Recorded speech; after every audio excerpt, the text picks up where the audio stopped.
Good morning. Good morning, everyone. Wednesday morning. For some of us, each morning may seem very similar to the morning before. I was actually walking the dogs this morning and talking to my cousin in Israel. And at some point, she reminded me today was her birthday. And it's not that I forgot her birthday, I just forgot that today was April 15th.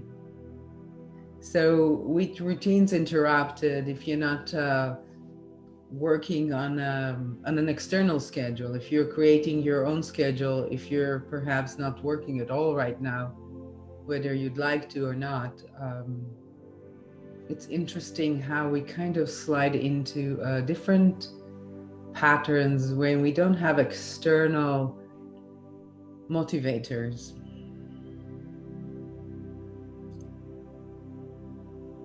I want to say a few words about meditation in general before we begin. And there are two kinds of meditations. I probably spoke of this before. There is a kind of meditation that is a concentration meditation that trains the attention to go where you'd like it to go. Very often, this goes to the breath or to an object. And there is a more open reflection kind of meditation, somewhat like the processes we've been going through, somewhat guided, but then allowing time for your own reflection and relaxation.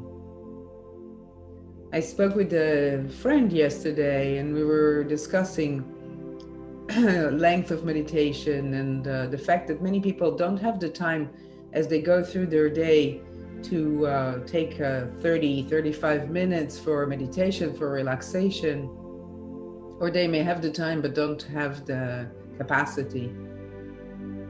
And she raised the question of why is that actually important? Isn't it more important to use tools like the one I shared, the brief protocol, that allow you as you go through your day to shift quickly your state of mind? And my answer is that both are exceptionally important. Of course, it is important to have a tool that allows you to shift your state quickly as you go through your day when you don't have a half hour, 20 minutes, or 15 minutes for a meditation practice. But what a longer meditation practice does for your brain is really incredible. So, both are important. It is important for the brain, for the mind, to take a longer break in relaxation, allowing the parasympathetic system to kick in for healing to take place. It literally affects the brain in a positive manner over time. And then, of course, as you go through your day using a short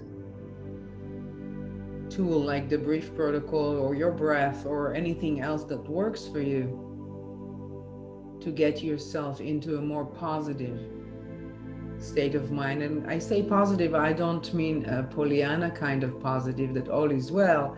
I mean more healthy, more functional state of mind where your wisdom can shine. Today, because we've been all dealing with this, I want to guide a process that has to do with managing fear. Fear is a prominent visitor right now.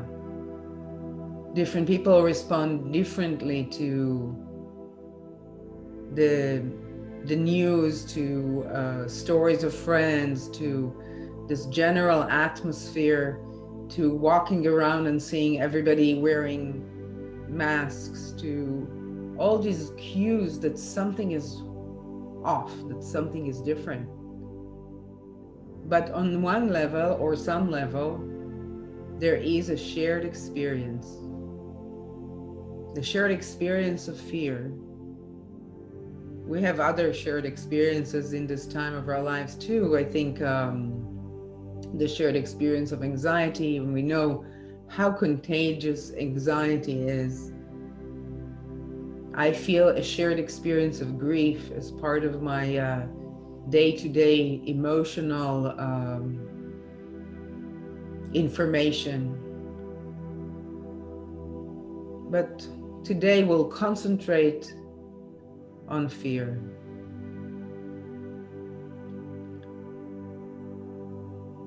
We would like to get to a point where our relationship with fear is such that we can manage our fear rather than let our fear take over and manage us. When fear takes over, our whole system gets hijacked. Heart rate goes up, perhaps the breath less regulated. And in the mind, stories that support the fear come up. You may find yourself reciting all the terrible stories you heard that support the fear that you're feeling. And of course, these terrible stories enhance the fear that then supports even more terrible stories. Breaking the cycle doesn't mean that you're living in ignorance or that you are ignoring the facts. It means that you are bringing yourself to a place of balance that allows you to manage this emotion, this feeling, so much better for yourself, and that also affects everyone around you. So let's make friends with fear. Get yourself positioned comfortably.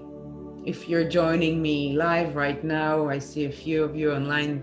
Thank you for joining me at this time. And if you're tuning in later, it's wonderful that you are taking time for yourself, time for reflection and relaxation. Becoming more comfortable, whether you're sitting or reclining. In a moment, the bell will sound, indicating the beginning of today's practice.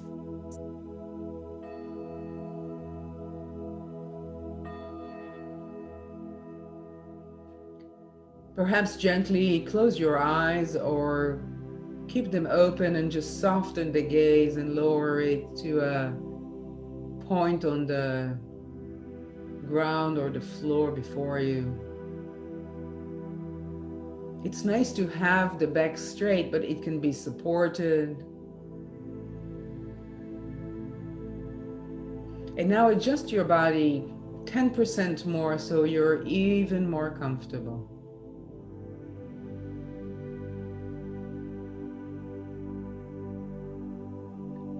A deep breath in and out. Let the in-breath be an invitation for relaxation, and the out-breath sends relaxation throughout your body, while the mind remains focused in relaxation. Let's scan the body, beginning at your feet, and wherever the awareness rests, inviting comfort and relaxation. The arches of the feet releasing, the toes relaxing, the ankles softening. As relaxation moves to the lower legs, the calves releasing. Allow the knees, the back of the knees, to loosen, soften with relaxation. The upper legs, the back of the thighs, relaxing. Notice as relaxation engulfs the pelvis area, sinking into the surface on which you're lying or sitting. The abdomen and lower back releasing. The chest and upper back expanding with inhalation, releasing with exhalation. Bringing your attention to your shoulders now and sending waves of relaxation from your shoulders down your arms all the way to your fingertips. Notice the throat, the neck, a softening and opening takes place. The face muscles releasing even more, the jaws loosening, inviting a gentle parting of the lips. As you bring your awareness to the top of your head, send a wave of relaxation, like a comfortable, soft blanket, keeping you safe and protected.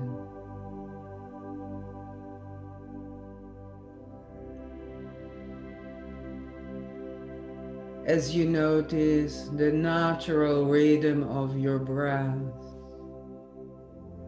allow it to always guide you back into your body and into relaxation. If thoughts come up that are so uncomfortable, if emotions rise, simply notice them. You can label them, thought, emotion, and bring yourself back to your breath, to the sensation of the body connecting to the surface on which you are lying or sitting. I want you to imagine yourself walking on a beautiful path in the mountains. Perhaps you're strolling through an aspen grove or any forest of your choosing or liking. It's a beautiful day. You can hear birds in the trees, perhaps the sound of your feet on gravel or sand. And you notice the color of the leaves, the contrast with the color of the sky.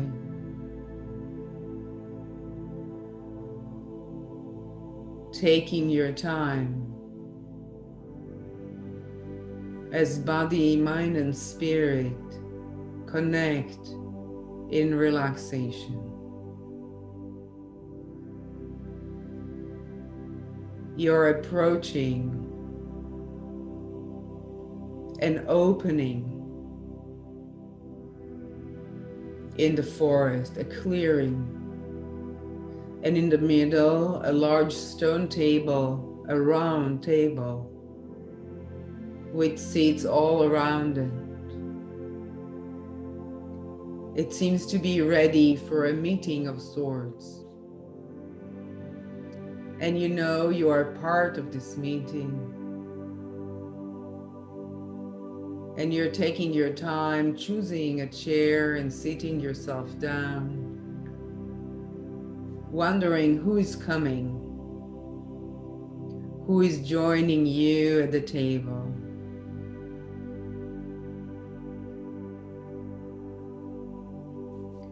The first to show up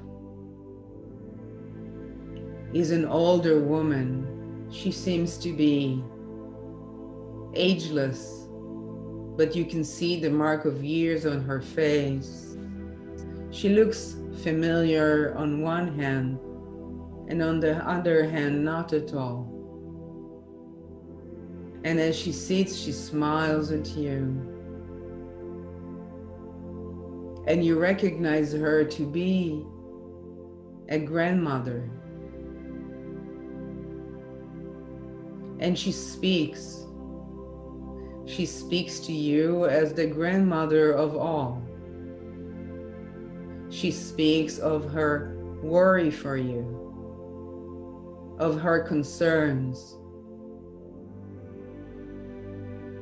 She seems to know you so well. She highlights all the points where there may be weakness, where you are questioning yourself. You ask her, what is her name? And she tells you, I am fear.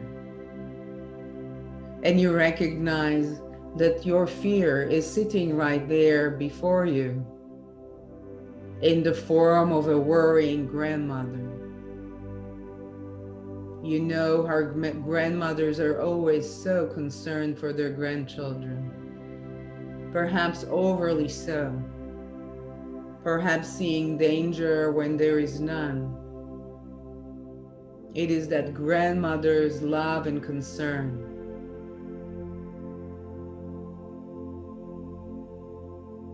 And as you look at her, you know you must reassure her. She shouldn't worry so much. In fact, you're strong and resilient and capable.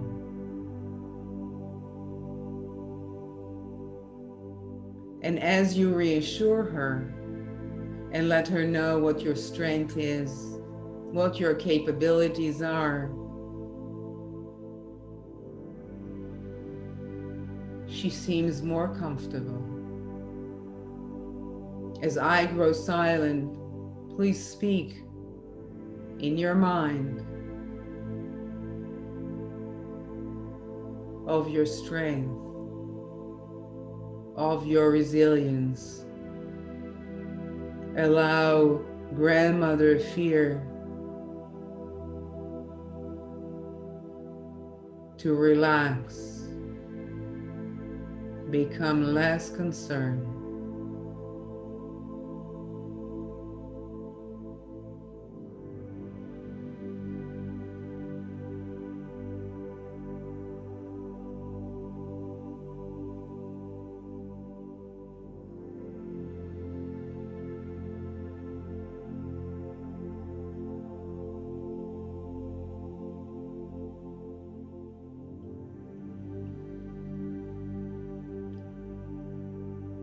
As you relieve her of her concerns, she seems to simply fade and float away. You know you have released her. Another presence is coming through. And you see yourself sitting in front of you, much younger, a child.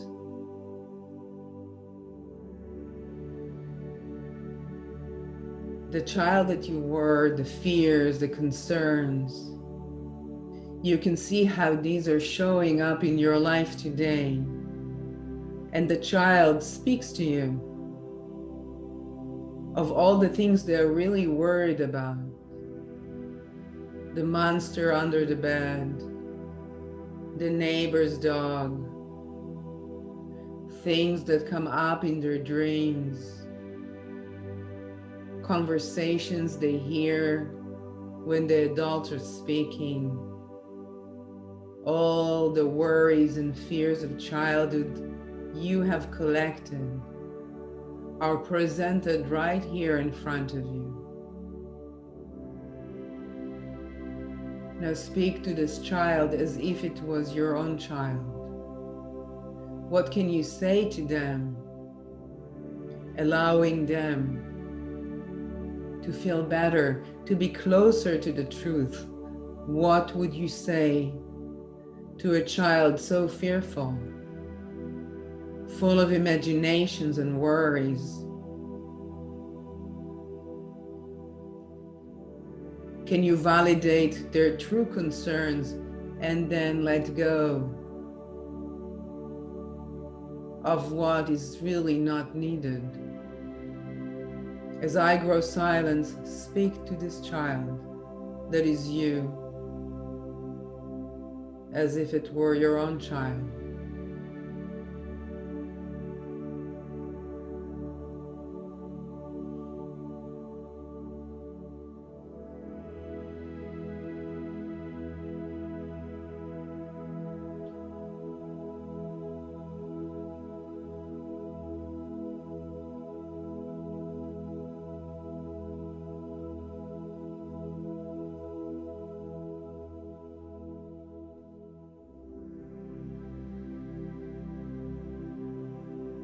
Can you see, as you speak to the child, your tone is calm, your breath steady, you're strong and competent?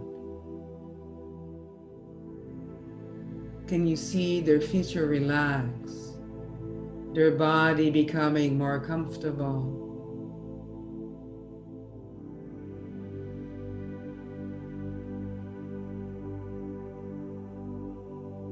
Notice that same effect in yourself.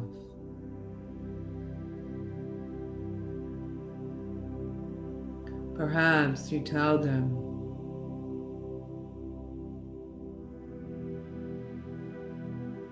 to take wise action in the areas that are actually under their control. Perhaps together you check under the bed to see that there are no monsters. Perhaps you explain that not everything they hear is an absolute truth.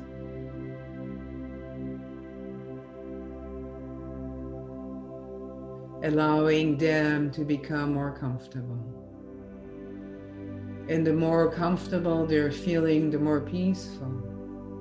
You can see they're now floating, fading away, released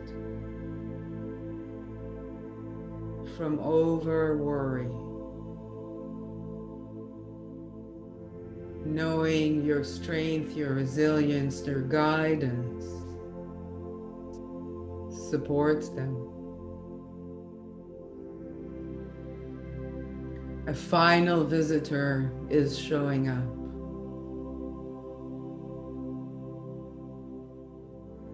This one is shapeless, nameless, and for a moment you're not sure. What are you looking at? And then you recognize you're looking at fear itself. It has come forward. It does want attention. And yet it is craving the boundaries of just the right amount of attention. Perhaps you offer your friendship, a partnership of sorts. And as you offer this, it is gaining shape and structure. Perhaps first there is a shadow, a darkness, but as you discuss the terms of your partnership, perhaps you are promising to listen well to warning signals, understanding they're meant to protect you. And in return, a boundary is set that worry is in just the right amount. That you're using wise vigilance in taking care of yourself, perhaps of your family. And as you do, you can see fear becomes smaller, lighter. You are befriending your fear, creating a true balanced relationship. And just like any good friend that is a true, real friend, fear will tell you when you need to step up your game. And just like the true friend that you are, you tell fear when it overstepped. As I grow silent for just a moment, what are the terms of your friendship? How are you befriending your fear?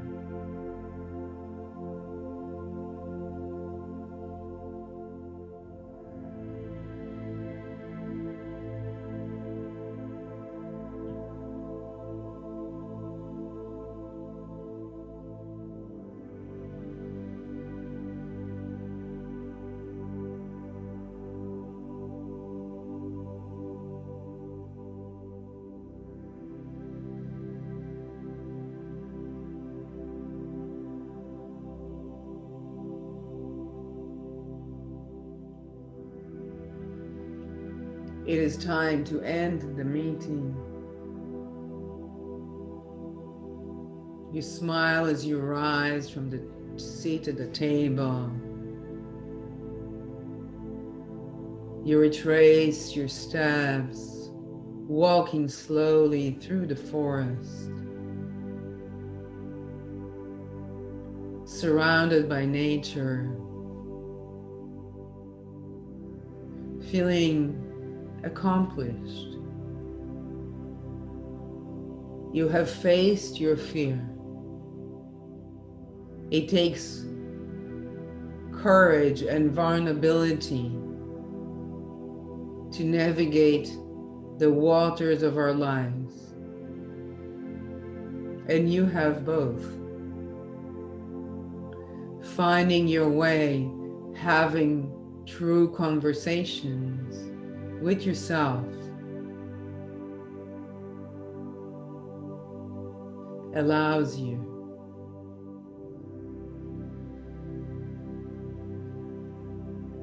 a calmer, more peaceful state of mind.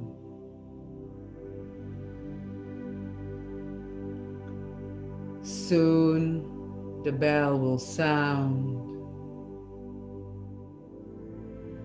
indicating the completion of today's practice. And you can stay longer in reflection, in relaxation.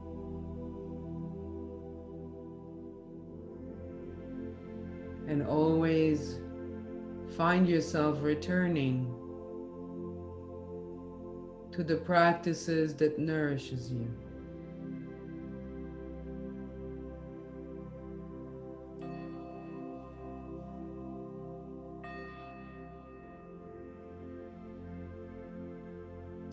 Gently inviting some movement into the body if you're ready to return to your day.